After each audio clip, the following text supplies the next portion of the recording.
Bienvenue à tous, merci de nous retrouver sur CamNews 24 pour ce programme spécial avec des invités de renom sur l'actualité de l'association de la communauté du Grand Nord, la CGN. On commencera bien évidemment par des sujets factuels, mais avant qu'il nous soit permis de présenter les panélistes, à ma droite, Amadou Oumara, il est le secrétaire général adjoint de la CGN, il est par ailleurs membre de la cellule de communication du Rassemblement démocratique du peuple camerounais, RDPC. Vous comprendrez bien évidemment pourquoi je fais la précision. Bonne arrivée. Merci beaucoup mon cher ami, monsieur Ghislain Koungan. Bonsoir. Bonsoir à mon copanéliste, monsieur Oumarou, que vous aurez le temps de présenter. Bonsoir à tous les fidèles téléspectateurs de la télévision CamNews. C'est un grand plaisir pour moi d'être là ce soir avec vous pour débattre l'actualité nationale, pourquoi pas internationale. Merci de nous avoir conviés. Oumarou Sidi est également de la partie ce soir. Il est membre de la CGN. Il est également une tête couronnée de la cellule de communication de cette association. Bonne arrivée, Oumarou Sidi. Merci pour votre invitation, monsieur Ghislain. Bonsoir, bonsoir à mon copanéliste, M. Amadou Oumara. Bonsoir à tous les téléspectateurs de la télévision CGN sur YouTube. Merci de se retrouver de nouveau dans ce studio pour parler de l'actualité de la CGN en rapport avec l'actualité nationale et peut-être internationale. Le programme est réalisé par Yves Anselme Tadufo et supervisé bien évidemment par Dieu le Créateur. On commence donc par la politique avec l'appel de Mokolo qui a fait couler beaucoup d'encre et de salive. Il s'agit d'un grand rassemblement dans l'extrême nord du Cameroun, à Mokolo précisément, une initiative du ministre de la Santé publique Manaouda Malachi qui a bien voulu associer à cela des têtes couronnées du landerneau politique camerounais et précisément du septentrion, à l'image du docteur Mohamedou Bayrou Fadil, membre titulaire du comité central du RDPC, superviseur général de la CGN, président du conseil d'administration de l'agence des normes et de la qualité et bien sûr sénateur du Nord. Alors, l'élection présidentielle est certaine, mais lointaine, disait un sage, en l'occurrence le président Paul Biya. D'ailleurs, le docteur Mohamedou Bayrou Fadil l'a relevé sur place et pourtant les grandes manœuvres se font déjà sur le terrain derrière un candidat, à savoir Paul Biya. Alors, je me tourne vers vous, Amadou Oumara. Comment lire cette actualité-là? Voyez-vous, permettez-moi d'abord de féliciter les organisateurs de ce grand meeting de Mokolo. Le grand meeting de Mokolo qui a permis à tous les ressortissants du Grand Nord de se retrouver à Mokolo pour lancer l'appel à la candidature du président Paul Biya, président national des DPC. Voyez-vous, comme vous venez de dire, 2025 est lointaine mais certaine. Et de tout à fait, il est légitime que les camarades du RDPC et des partis alliés estiment que c'est le moment opportun pour faire appel à la candidature du président national du RDPC, M. Paul Biya. Et nous avons vu la présence des personnalités remarquées et remarquables du septentrion, parmi lesquels le superviseur général de la CGN, Dr Mohamedou Bayrou Fadil, qui était l'invité spécial du ministre Manaouda Malachi. Et on a vu des discours ont été succédés. Toute la jeunesse est mobilisée derrière la candidature du président Paul Biya. Nous tous nous préparons davantage parce que nos textes sont clairs. Le président national du RDPC reste le candidat naturel du RDPC à l'élection présidentielle. Voyez-vous. Et c'est pour cette raison que nous, au RDPC, nous restons sereins et on continue à appeler parce que ce n'est que le commencement. Voyez-vous, dans un avenir proche, il y aura les appels vont se contaminer à travers le pays pour que le président Paul Biya reste toujours notre candidat naturel au sein du RDPC. Alors Oumarou Sidi, pour mobiliser toute la jeunesse du septentrion, le ministre Manaouda Malachi a bien su faire appel au docteur Mohamedou Bayrou Fadil en disant, je cite, aussi suis-je persuadé que votre prestigieuse présence à ce grand rendez-vous politique porté par la jeunesse de l'extrême nord du Cameroun donnerait un cachet particulier à l'événement. C'est dit finalement le poids, l'influence, le coffre et bien évidemment disons, l'influence justement du docteur Mouhamadou Bayo Fadil dans le septentrion en général? Merci pour la question pertinente posée, M. Ghislain. Je voudrais commencer mes propos par dire que il est de notoriété établie qu'aujourd'hui le superviseur général de la CGN, j'ai nommé le docteur Mouhamadou Bayo Fadil, qu'on l'aime, qu'on ne l'aime pas, influence le Grand Nord Cameroun en particulier et toute la sphère politique camerounaise en général.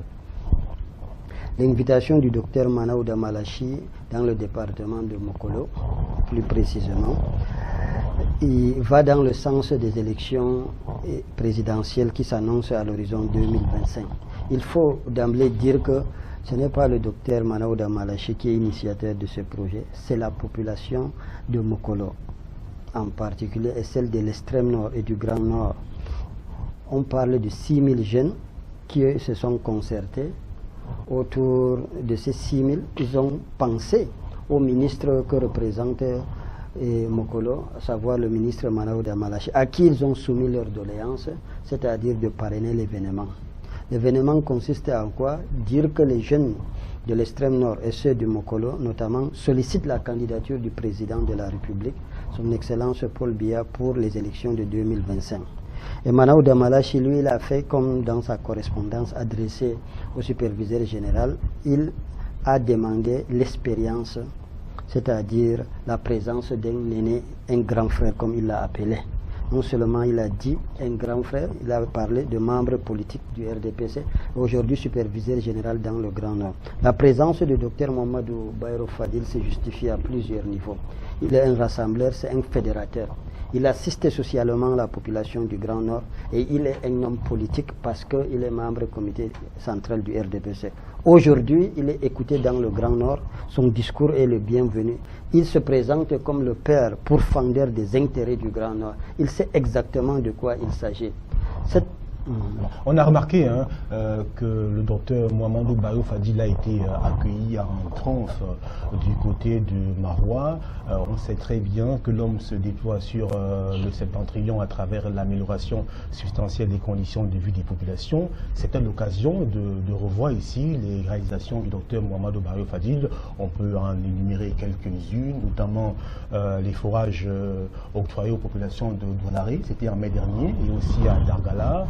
Et tout cela qui peut expliquer la proximité et bien d'autres réalisations bien sûr dans la région de l'extrême nord qui peuvent, monsieur SGA, expliquer tout l'enthousiasme des populations à l'endroit, à l'idée d'accueillir docteur Mouhamadou Bayo Fadil à Mokolo. Oui, voyez-vous, monsieur Yves, vous avez oublié même à Mokolo, le docteur Bayo Fadil aussi a construit des forages. Voilà. Et ces 2 dernières années, il a consacré toute une partie de sa vie à l'œuvre humanitaire. Voyez-vous. Vous-même, vous avez constaté, ces œuvres humanitaires se poursuivent. Comme Doualaré, c'est mon quartier. Doualaré, c'est mon quartier de naissance. Il a offert les forages flambants que la population moderne, que la population s'abreuve davantage. Voyez-vous, donner l'eau à un Camerounais, c'est donner la vie à un Camerounais. Dans sa mission humanitaire, il accompagne l'État. Parce que, voyez-vous, l'État seul ne peut pas. Et c'est pour cette raison que nous invitons toutes les élites à accompagner l'État dans sa mission régalienne, de faciliter l'accès aux besoins sociaux de base de ses concitoyens. Voyez-vous, si on essaye d'étaler les chapelets de toutes les réalisations du docteur Bayo Fadil ces derniers temps, dans la partie septentrionale du pays, et aussi ici dans le littoral de façon globale, les réalisations sont énormes. Voyez-vous. Et pour le moment, l'actualité politique, voyez-vous, les gens se posent la question, pourquoi actuellement sa présence remarquée et remarquable dans le septentrion? Mais ce que les gens ont oublié, mais c'est son village. Partout où il est au Cameroun. Il peut décider d'aller à Garoua, Ngaoundéré, Maroua, Yaoundé, Bafoussam, Bamenda et Boloba, et partout dans la République, pour essayer d'apporter des sourires aux Camerounais qui en ont besoin. Et c'est pour cette raison que nous invitons toutes les élites du septentrion de façon globale à faire le bonheur autour d'eux. J'emprunte les propos de monsieur le gouverneur de la région du Nord, Jean Abaté Edith, qui avait dit à quoi sert d'être heureux seul. Faites le bonheur autour de vous. Si Dieu vous a donné les moyens aider les autres, aider ceux qui sont dans des difficultés, en leur facilitant d'accès aux besoins sociaux de base. Les élites peuvent construire des hôpitaux, des écoles, distribuer des tables de bancs et consorts. Ça fait partie aussi des développements locaux. Nous sommes même ancrés dans la décentralisation et la participation au développement local de tout un Camerounais. C'est pour ces raisons que nous, ce que nous souhaitons, nous invitons tous les autres à emboîter le pas du Dr Fadil, parce que nous tous, nous voulons développer notre pays. Et le développement de notre pays, ce n'est pas le développement de nos localités, de nos régions. C'est pour cette raison que nous tous, nous devons rester soudés derrière les actions des hommes politiques, à l'instar de Fadil et autres, qui font ce genre d'initiatives louables pour le bien-être de la population. Il convient de préciser également que la présence du docteur Mohamedou Bayrou Fadil à ce rendez-vous participe justement de la confiance entre cet homme et le président de la République, Paul Biya, une confiance renouvelée à chaque fois depuis une trentaine d'années.